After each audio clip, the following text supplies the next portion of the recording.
And we continue to track the latest on the disappearance of Nancy Guthrie. And today marks day 33 in the search for the 84-year-old. A new development today as we learn investigators were back at the house as they search for more clues into what happened to Nancy Guthrie. All this, as Sheriff Chris Nanos says, investigators are going through thousands of hours of video footage from the area. He says they are reviewing traffic camera video near Guthrie's home and ring camera video of a suspect. You've seen it many times from her home the night she was taken. 33 days after Nancy Guthrie has disappeared, many questions still remain. And today, News 4 Tucson's Monica Garcia sat down one-on-one once again with Sheriff Chris Nanos, pressing him on several questions sent to us by our viewers surrounding this investigation. Monica.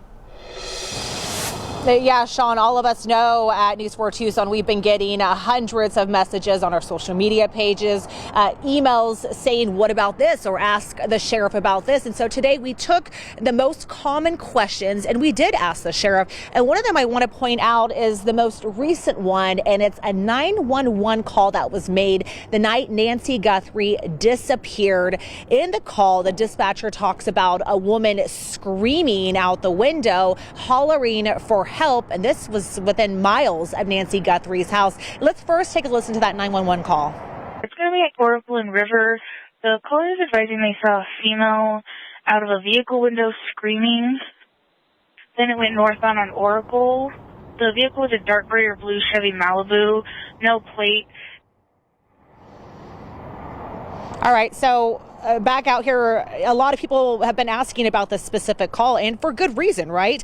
So as you just heard, it's been circulating all over line, described a woman screaming, hanging outside of a moving car. We spoke to the sheriff about that. We're going to get to that in just a second. And during our conversation, we also asked about other evidence in the case, including the more than a dozen gloves found during the search. The sheriff says the glove found closest to the scene, about 2.5 miles away, was tested and it was eliminated.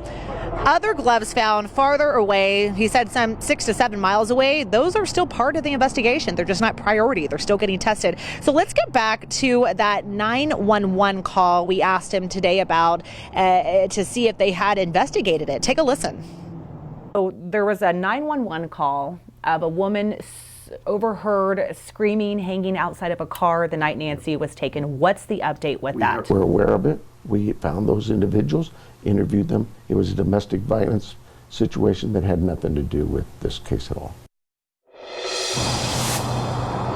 All right, folks, so you just heard the sheriff addressing that 911 call that's been circulating online. He told me they, in fact, investigated it. They investigated it the night it actually happened because they had heard about it. So just one of those things on the list of questions that you guys have been submitting to us. In the meantime, he says their big focus is on forensic evidence, and so that's where they stand tonight on the case of Nancy Guthrie's disappearance. Live from PCSD, Monica Garcia. Sean, back to you. All right, our viewers with a lot of questions, but also still a lot of support for the Guthrie family. Thank you, Monica. And with that, NBC says Savannah Guthrie stopped by the Today Show for the first time since her mother's abduction and met with her fellow hosts and staff there. Guthrie spent several weeks helping with the search right here before she recently returned to her home in New York City. NBC says Guthrie plans to return to work at the Today Show, but has not said when she's going to be back on the air. And as we continue to cover the search for Nancy Guthrie, be sure and stay with News 4 Tucson on air, online, and on all of our social media platforms for the very latest details as they come into our newsroom.